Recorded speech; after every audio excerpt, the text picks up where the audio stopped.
Okay, ચલો hello બચ્ચો. બાળકો, આપણે આજે જે વિવર્તનમાં આપણે જોયું હતું ન્યૂનતમ પહેલું બીજું ત્રીજું ક્યાં આવે તે અને મહત્તમ પહેલું બીજું ત્રીજું ક્યાં આવે તે એના વિશે વાત કરી હતી. તો છેલ્લે આપણે જોઈ ગયા હતા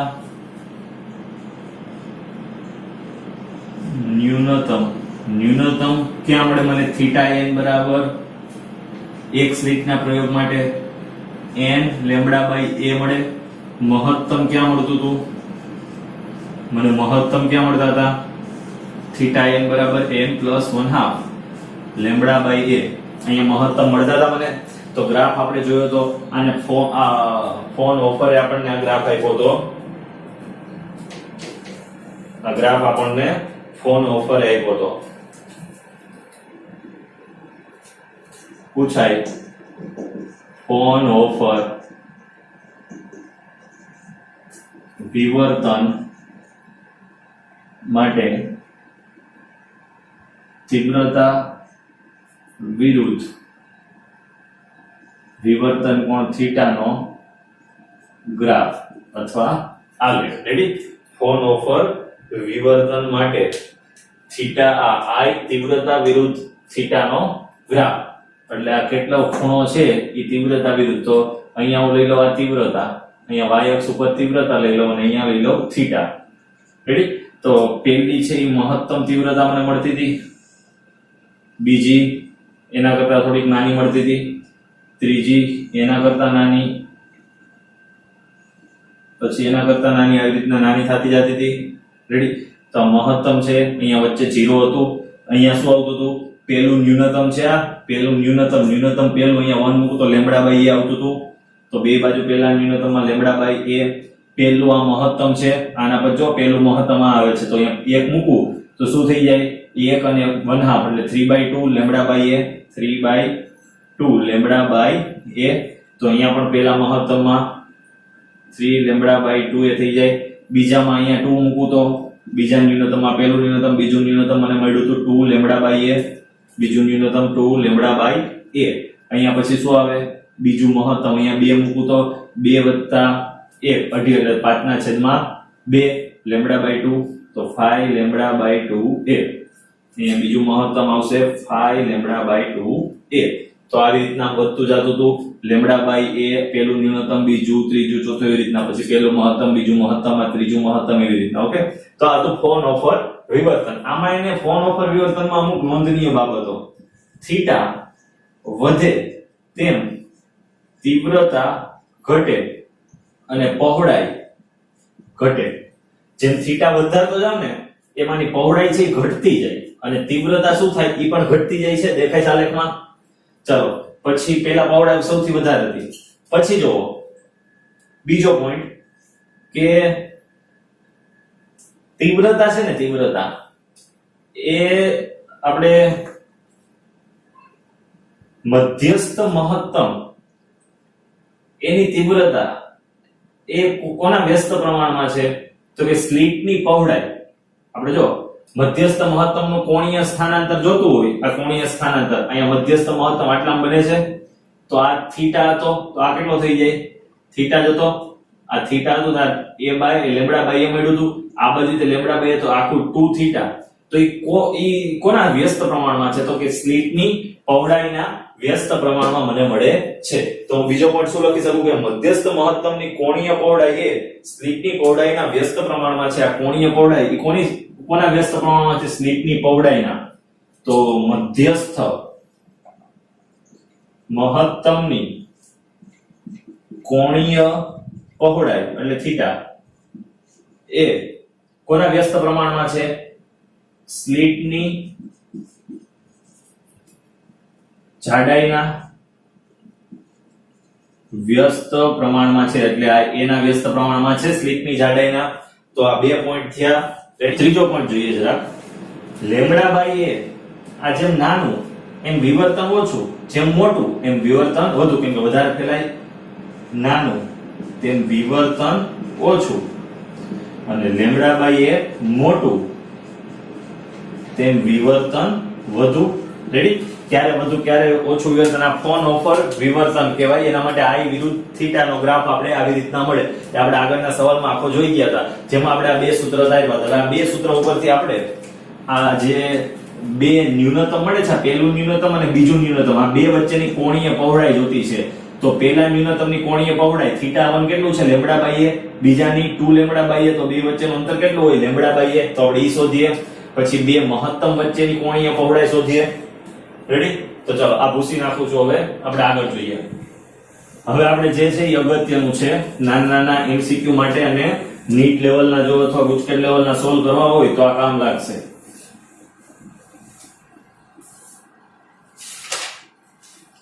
ચલો θn. હવે જુઓ, બે આપણે પહેલા ન્યૂનતમ વચ્ચેનું અંતર શોધીએ કે બે ન્યૂનતમ વચ્ચેની જાડાઈ કેટલી હોય, width. ન્યૂનતમ એટલે અપ્રકાશીય ભાગ હોય તો એને હું બ્લેક સ્પોટ કહી દઉં. રેડી? અપ્રકાશિત એટલે બે ન્યૂનતમ વચ્ચેની પહોળાઈ એટલે કેટલી થાય જો આવી રીતના ગ્રાફ આપને મળે છે. તો આ બે ન્યૂનતમ વચ્ચેની પહોળાઈ એટલે કોની પહોળાઈ થઈ? સહાયક વ્યતિકરણ. સહાયક વ્યતિકરણમાં શું હોય?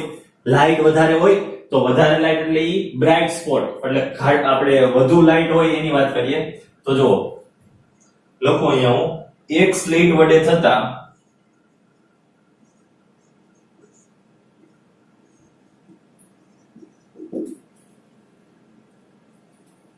વિવર્તનમાં બે ક્રમિક ન્યૂનતમ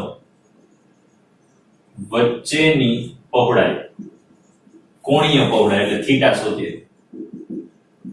કોણીય પહોળાઈ એટલે એને કહી દો પહોળાઈ width. ન્યૂનતમ બે હોય એની વચ્ચે શું રચાતું હોય? સહાયક વ્યતિકરણ. તો એને બ્રાઇટ સ્પોટ એટલે બહુ વધુ લાઈટ હોય ત્યાં બ્રાઇટ. તો બે એક સ્લિટ વડે થતા વિવર્તનમાં બે ક્રમિક ન્યૂનતમ વચ્ચેની કોણીય પહોળાઈ આપણે WB શોધીએ. બે ક્રમિક ન્યૂનતમ વચ્ચેની કોણીય પહોળાઈને મેં કીધું WB. તો બે ક્રમિક અહીંયા θ1 આ પેલું અહીંયા 0 છે, તો આ પેલું હોય θ1, બીજું હોય θ2. તો θ2 માંથી હું θ1 બાદ કરું તો મને બે વચ્ચે પહોળાઈ મળી જાય. તો ન્યૂનતમ માટે 2 માંથી θ1 બાદ કરવાનું, પણ કયું ન્યૂનતમ માટે શોધીએ છે એટલે બ્રાઇટ આવશે. θb sorry dark. θ1 પાસે શું હોય? ડાર્ક સ્પોટ હોય, અને θ2 પાસે પણ શું હોય? ડાર્ક સ્પોટ હોય. તો આ θ2d માંથી θ1d મારે શું કરવાનું છે? બાદ કરવાનું આવશે. શું કરવાનું આવશે? બાદ કરવાનું આવશે. રેડી? ચલો જવાબ, બે ન્યૂનતમ વચ્ચેનું અંતર એટલે શું કહેવાય? તેની કોણીય પહોળાઈ એટલે સહાયક વ્યતિકરણ કેટલી કોણીય પહોળાઈ છે એ બતાવશે મને. ફરીથી જુઓ, આ θ1 છે, આ ન્યૂનતમ છે, આ θ2 છે, ઈ પણ ન્યૂનતમ છે બીજું. તો ઈ બે વચ્ચેનું અંતર ઈ શું મને આપે? સહાયક વ્યતિકરણ આપે. તો એનું કોણીય અંતર હું શોધું છું. કોણીય પહોળાઈ બે ન્યૂનતમ વચ્ચેની એટલે સહાયક વ્યતિકરણની કોણીય પહોળાઈ મળી. તો સહાયક વ્યતિકરણ એક સ્લિટ માટે કોણીય પહોળાઈ છે આ. તો બે ડાર્ક સ્પોટ વચ્ચેનું અંતર તો θ1 કેટલું છે ન્યૂનતમ માટે? અહીંયા 2 θ2. તો n બરાબર 2 મૂકું તો 2 λ/a. અહીંયા શું 1 મૂકું તો λ/a. તો બે વચ્ચેનું અંતર λ/a. તો કેટલી મળી? width. તો સેમ આવું આ બે ન્યૂનતમ વચ્ચે શોધ્યો. હવે બે મહત્તમ વચ્ચે શોધીએ. જો અહીંયા સેમ આની જેમ એક સ્લિટ વડે થતા વિવર્તનમાં બે ક્રમિક મહત્તમ વચ્ચેની કોણીય પહોળાઈ. હવે બે ક્રમિક મહત્તમ, આ મહત્તમ છે અને આ પણ મહત્તમ છે, એ બે વચ્ચે શું આવે છે? વિનાશક વ્યતિકરણ. તો વિનાશક વ્યતિકરણની રેખીય પહોળાઈ બે સ્લિટમાં આપણે શોધવા માટેનું શીખી ગયા હતા. હવે આપણે કોણીય પહોળાઈ શોધવી છે. તો બે બ્રાઇટ સ્પોટ વચ્ચેનું અંતર એટલે ડાર્ક આપણે વિનાશક વ્યતિકરણની પહોળાઈ માટે WD ડાર્ક સ્પોટ. તો WD આપણે શોધીએ. WD બરાબર અહીંયા શું મળે? θ1 આ મહત્તમ છે તો મહત્તમ એટલે એને હું બ્રાઇટ સ્પોટ કહી દઉં. આ θ2 ઈ પણ બ્રાઇટ સ્પોટ, તો θ2 માંથી 1 બાદ કર દો તો પહોળાઈ મળી જાય. θ2 બ્રાઇટ માંથી θ1 બ્રાઇટ બાદ કર દો એટલે ડાર્ક ની પહોળાઈ મળી જાય. કોણીય આ w કોણીય પહોળાઈ છે, યાદ રાખજો. અહીંયા હું θ નથી લખતો. WD ઈ બે મહત્તમ વચ્ચેની કોણીય પહોળાઈ અને WB એ બે ન્યૂનતમ વચ્ચે. બે ન્યૂનતમ વચ્ચે શું હોય? બ્રાઇટ સ્પોટ હોય અને મહત્તમ વચ્ચે ડાર્ક સ્પોટ હોય. ચલો મહત્તમ એટલે બ્રાઇટ સ્પોટ એટલે θ2b અહીંયા 2 મૂકી દો તો શું આવી જાય? 5 λ/2a. અહીંયા 3 λ/2a. 3 માંથી 5 જાય તો 2 λ/2a વધે. 2 2 કેન્સલ તો કેટલો આવે? λ/a. WD કેટલું મળ્યું મને? λ/a. રેડી? આમાં પણ કેટલું આવ્યું હતું? λ/a. પડી ખબર આટલામાં? આ આપણે કોણીય પહોળાઈ શોધતા શીખા. હવે આપણે રેખીય પહોળાઈ શોધતા શીખીએ. રેડી? દેખાય છે બધાને? હવે આપણે રેખીય પહોળાઈ શોધતા શીખીએ. ઓકે ચલો, દેખાય છે બધાને? થોડું કેમેરાનું સેટિંગ અલી ગયું હતું. ઓકે ચલો, તો હવે આપણે જેમ કોણીય પહોળાઈ શોધી એવી જ રીતના એક સ્લિટ વડે થતા વ્યતિકરણમાં બે ક્રમિક ન્યૂનતમ વચ્ચેની રેખીય પહોળાઈ શોધીએ. આપણે આ જોયું. અહીંયા આ ઉદ્ગમનું સીધું સ્થાન છે અહીંયા O બિંદુ પાસે. રેડી? તો આથી મહત્તમ, મધ્યસ્થ, બીજું, ત્રીજું, ચોથું એવી રીતના ઘટતું જતું હતું. તો આ અહીંયા ઉદ્ગમ હતું ને, S ઉદ્ગમ. ઉદ્ગમથી પ્રકાશ આવતો હતા તો ઈ મહત્તમ બનાવતું હતું. રેડી? તો મહત્તમ અહીંયા આવતું હતું λ/a, અહીંયા આવતું હતું λ/a, અહીંયા આવતું હતું 2 λ/a, અહીંયા આવતું હતું 2 λ/a, અહીંયા આવતું હતું 3 λ/2a, 3 λ/2a, 5 λ/2a, 5 λ/2a. આ તો આવી રીતના. તો જો હવે મારે રેખીય પહોળાઈ શોધવી છે. આપણે જોઈ ગયા બે ક્રમિક ન્યૂનતમ વચ્ચે કોણીય પહોળાઈ. હવે બે ક્રમિક ન્યૂનતમ વચ્ચેની રેખીય પહોળાઈ આ શોધવી છે. તો જો રેખીય પહોળાઈના સૂત્ર ઉપરથી જઈએ આપણે. YDSC માં આપણે ભણી ગયા હતા. તો અહીં લખી દઉં છું રેખીય પહોળાઈ. તો રેખીય પહોળાઈ કોની છે? બે ક્રમિક ન્યૂનતમ વચ્ચેની. આનો ટોપિક છે, આમાં આપણે અલગથી શોધશું મહત્તમ વચ્ચેની. તો રેખીય પહોળાઈમાં જોવો તો n માં ન્યૂનતમ માટે, n માં ન્યૂનતમ માટે હું રેખીય પહોળાઈ શું કહી શકું? n માં ક્રમની સલાકા માટે, n માં ક્રમની સલાકા માટે એ અહીંયાથી કેટલા અંતર હોય? n માં ક્રમની સલાકા xn અંતર આપણે ભણી ગયા હતા, યાદ કરો. શું હતું? n λd/ સ્મોલ d હતું. એ બે સ્લિટ વચ્ચેનું અંતર. આમાં એક સ્લિટની પહોળાઈ આવશે એમાં, કેમ કે સ્લિટ તો છે નહીં બે, તો એક જ સ્લિટમાં ઉપર અને નીચેના છેડાનું અંતર આવશે. પછી n+1 માં ક્રમની સલાકા માટે, n+1 માં ક્રમની સલાકા ક્યાં હોય? તો કે xn+1 n+1 λd/a અંતર. આટલા અંતરે હોય λd/a અંતરે. ઓકે ચલો આગળ જુઓ. હવે મારે બે વચ્ચેની પહોળાઈ જોતી છે. આ n માં ક્રમની, આ n+1 માં ક્રમની. તો બે ની પહોળાઈ જોતી, આમાંથી આ બાદ કરી નાખું તો જો શું મળશે? હવે બીટા બરાબર xn+1 xn થાય. તો શું આવશે? xn+1 એટલે n+1 λd/a minus n λd/a. બે માંથી λd/a કોમન કાઢી નાખો તો વધ્યું શું? n+1 n કેન્સલ તો વધશે λd/a. તો આ મને મળી ગઈ બે ન્યૂનતમ વચ્ચેની રેખીય પહોળાઈ. આ કોણીય પહોળાઈ, આ રેખીય પહોળાઈ. ઓકે તો આમાં જોઈએ રેખીય પહોળાઈ કેટલી આવે. જો આ બધું ચોપડીની બહારનું છે, યાદ રાખજો. JEE નીટ અને ગુજકેટ માટે ખાસ રેખીય પહોળાઈ, કોણીય પહોળાઈ પૂછાય. ન્યૂનતમ માટે કોણીય પહોળાઈ આ, રેખીય પહોળાઈ આ. બે ન્યૂનતમમાં એક સ્લિટ માટે બે મહત્તમમાં કોણીય પહોળાઈ આ, રેખીય પહોળાઈ આપણે શોધીએ. તો n માં ક્રમની સલાકા માટે શું હતું?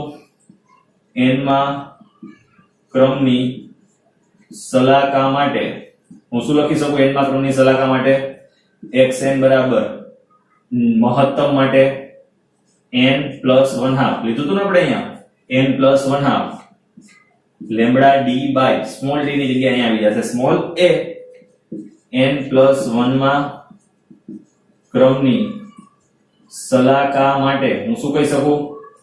xn plus 1 is equal two n plus 1/2 n plus 1 ની કીધે એટલે n ની જગ્યાએ n પ્લસ 1 પ્લસ 1/2 n ની જગ્યાએ n પ્લસ 1 પ્લસ 1/2 તો આવે જ n પ્લસ 1 લીધું છે તો lambda d by a n ની જગ્યાએ n પ્લસ 1 આ મૂકી દો એટલે આ સૂત્ર આવશે. હવે બે વચ્ચેનું મારે પહોળાઈ જોતી છે તો લખી દઉં કોણીય પહોળાઈ બીટા ઇઝ ઇક્વલ ટુ શું આવશે?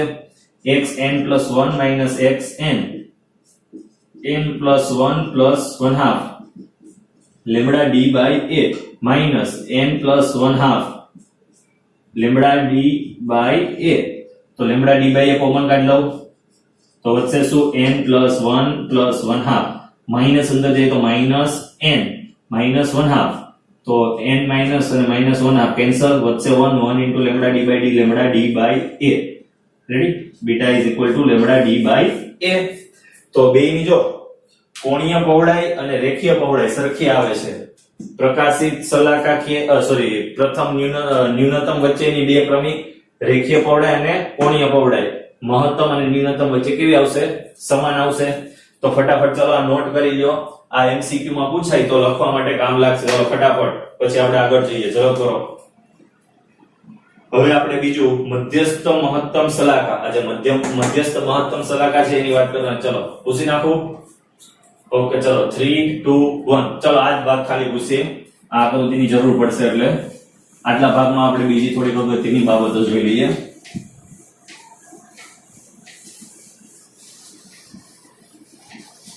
ચલો હવે આકૃતિમાં મધ્યસ્થ મહત્તમની કોણીય પહોળાઈ અને રેખીય પહોળાઈ શોધીએ. આપણે અહીંયા વચ્ચેથી જે ખૂણો બનતો તે થીટા લીધો તો એક સ્લિટના પ્રયોગનો જે સવાલ ભણ્યા દઈ તો આ થીટા હોય તો થીટા દ્વારા અહીંયા કેટલું બને છે? Lambda by a.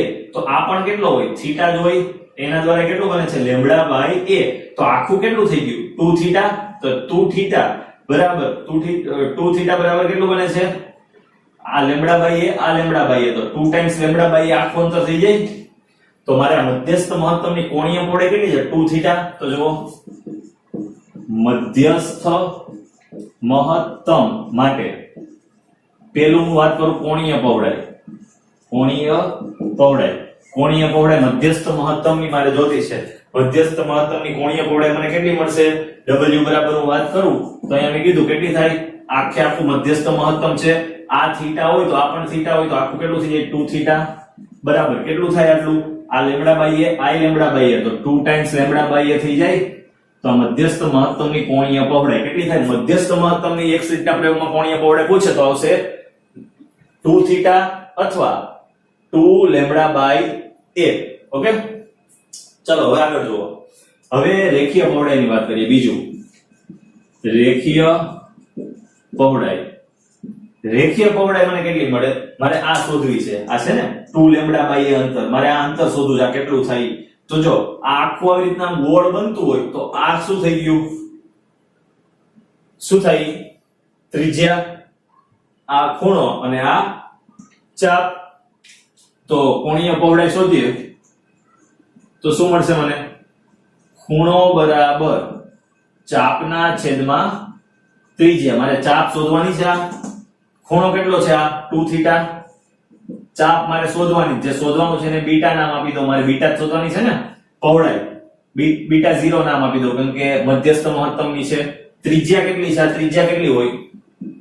આ અંતર ઉદ્ગમથી આપણે પ્રકાશિત સલાકા આપણે મધ્યસ્થ મહત્તમ હોય પડદા વચ્ચેનું પડદા સુધીનું અંતર કેપિટલ D હોય.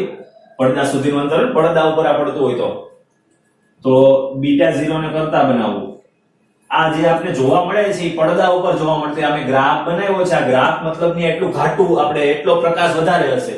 જ્યાં ઊંચો ગ્રાફ હોય ત્યાં પ્રકાશ વધારે. પડદા ઉપર ને મેં ગ્રાફ દર્શાવી દો. પડદા ઉપર આવી રીતના આપણે ગ્રાફ દોરીએ તો મળે. વચ્ચેના ભાગમાં વધારે પ્રકાશ હોય તો ઊંચો ગ્રાફ બને. બાકી નીચો તો પડદા અને ઉદ્ગમ વચ્ચેનું અંતર છે સ્લિટ વચ્ચેનું. તો બીટા 0 મારે શોધવાનું છે. આ બીટા 0 એટલે આ લંબાઈ છે મધ્યસ્થ મહત્તમની પહોળાઈ. તો 2 થીટા d થઈ જાય હવે થીટા એટલે શું? આ થાય થીટા એટલે જો આટલું થીટા છે કે નહીં, આ શું છે? આટલું થીટા છે, આટલું ટુ થીટા છે. તો થીટા મારે થીટા એટલે શું થાય? સામેની બાજુ છેદમાં પાસેની બાજુ, અથવા જો આ થીટા હોય તો આ કેટલું થતું હતું? 2a. જો થીટા બરાબર આપણે જોઈ ગયા હતા થીટા n = સૂત્ર n લેમ્બડા બાય a. તો ખાલી થીટા બરાબર શું થતું હતું? લેમ્બડા બાય a થઈ જાય થીટા 1 માટે. તો મારે ખાલી થીટા ની કિંમત જોઈતી તો શું આવશે? Lambda by a. તો બીટા 0 મને શું મળશે? 2. થીટા ની જગ્યાએ લેમ્બડા d બાય a. તો આ મને મળી ગયું મધ્યસ્થ મહત્તમની રેખીય પહોળાઈ. આ થઈ ગઈ મધ્યસ્થ મહત્તમની કોણીય પહોળાઈ. રાઈટ. થીટા શું આવશે અહીંયા કહી દીધું આપણે, આગળ જોઈ ગયા હતા. પ્રથમ ન્યૂનતમ આવે છે અહીંયા, તો પ્રથમ ન્યૂનતમ લગીનું જ આપણે જોઈશે થીટા. તો થીટા પ્રથમ ન્યૂનતમ માટે શું હતું? આ ન્યૂનતમ માટે હતું, તો એના ઉપરથી આપણે થીટા લઈ લીધો, થીટા ને અહીંયા મૂકી દીધો. રેડી. તો આ હતું જે ડબલ ઈ નીટ ને લગતો થોડાક ટોપિક નાનો અમથો. હવે બીજો આપણે થોડીક ચર્ચા કરીએ કે જો વ્યતિકરણ છે ને, વ્યતિકરણ અને વિવર્તનની વાત કરીએ. વ્યતિકરણ બે ઉદ્ગમો દ્વારા થાય અને વિવર્તન એક ઉદ્ગમ દ્વારા થાય. વ્યતિકરણ બે ઉદ્ગમો દ્વારા થાય, વ્યતિકરણ અને વિવર્તન. આ બેના તફાવતની થોડીક ચર્ચા કરી લઈએ. રેડી. આનો પહેલો પોઈન્ટ અને આનો પહેલો પોઈન્ટ. વ્યતિકરણ છે એ બે ઉદ્ગમો દ્વારા થાય અને વિવર્તન એક ઉદ્ગમ દ્વારા. આખી વિવર્તનની વાત કરીએ એમાં એક જ ઉદ્ગમ હતું. YDSC માં વ્યતિકરણ થતું એમાં બે ઉદ્ગમ હતા. તો વિવર્તન માટે એક ઉદ્ગમ હોય, વ્યતિકરણ માટે કેટલા ઉદ્ગમ હોય? બે ઉદ્ગમ હોય. હવે આગળ બીજો પોઈન્ટ જોઈએ કે વિવર્તન હતું તો વિવર્તનમાં બધી શલાકાઓની તીવ્રતા કેવી હતી? સમાન. વ્યતિકરણમાં જો તીવ્રતા ઘટતી જાય છે, તો વ્યતિકરણમાં તીવ્રતા બધી શલાકાઓની કેવી હતી? સમાન. અને આમાં તીવ્રતા બધી શલાકાઓની ઘટતી જાય, ધીમે ધીમે જેમ દૂર જાય તીવ્રતા ઘટતી જાય, અને વિવર્તનમાં સરખી રહેતી હતી આપણે જોઈ ગયા હતા. ત્રીજું કે આની અંદર આલેખમાં ધ્યાન રાખો, આલેખની અંદર બધી જ પ્રકાશીય શલાકાઓની તીવ્રતા સમાન છે અને સામે આપણે વ્યતિકરણમાં સમાન હતી અને વિવર્તનમાં સમાન નહોતી. બધી જ શલાકાઓની પહોળાઈ સમાન હોય. શેમાં? વિવર્તનમાં. વિવર્તનનો ગ્રાફ છે આવી રીતના હતો. બધી જ શલાકાઓની પહોળાઈ કેવી હતી? સમાન. આમાં બધાની સમાન હશે નહીં. નીચે આપણે વ્યતિકરણનો ગ્રાફ અહીંયા દોર્યો છે, તો વ્યતિકરણમાં બધી શલાકાઓની પહોળાઈ કેવી હતી? સમાન. અને આમાં આપણે ઉપર જોઈએ ઉપરના ગ્રાફમાં, તો બધી જ શલાકાઓની પહોળાઈ સમાન છે નહીં. જેમ દૂર જાય ધીમે ધીમે ઘટતી જાય છે. તો પહોળાઈ કેવી હોય? સમાન. અને આમાં દૂર જતા શું થાય? ઘટતી જાય. અને મધ્યસ્થ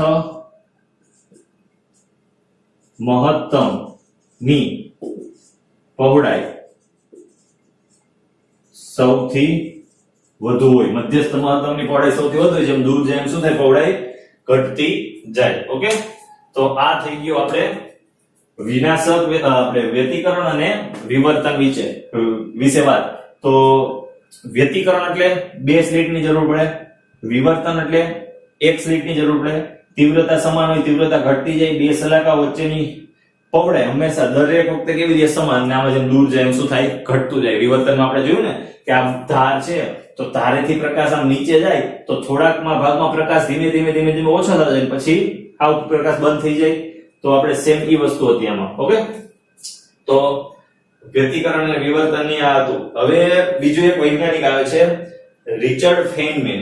રિચર્ડ ફેનમેન એક વૈજ્ઞાનિક છે, રિચર્ડ ફેનમેન. આ વૈજ્ઞાનિકે વિવર્તન અને વ્યતિકરણ વિશે થોડીક આપણે માહિતી આપી હતી કે બે વચ્ચે ફરક શું છે. તો આ વૈજ્ઞાનિકે એવું કીધું કે જો બે ઉદ્ગમો દ્વારા, કેટલા ઉદ્ગમો દ્વારા? બે ઉદ્ગમો દ્વારા કોઈ પણ ભાત રચાતી હોય તો એને વ્યતિકરણ કહેવાય, અને અસંખ્ય ઉદ્ગમો દ્વારા ભાત રચાતી હોય તો એને વિવર્તન કહેવાય. તો રિચર્ડ ફેનમેનના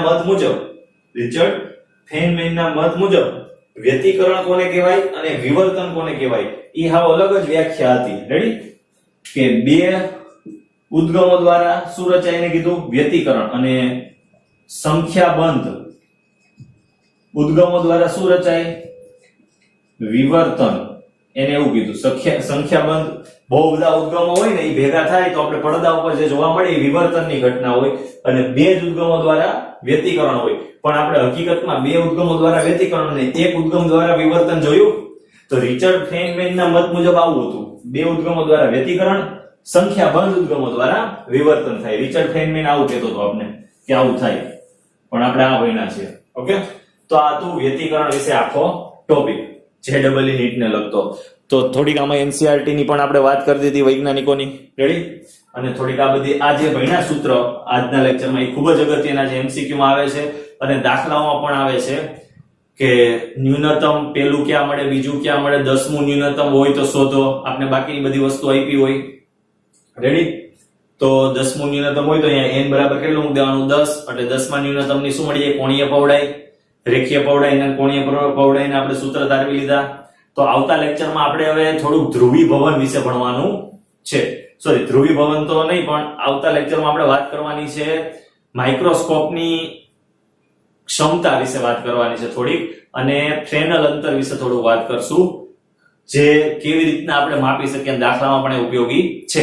તો આખા વિડિયો લેક્ચરની તૈયારી કરી નાખો. નેક્સ્ટ લેક્ચરમાં આપણે ટોપિક જોશું. Okay, thank you.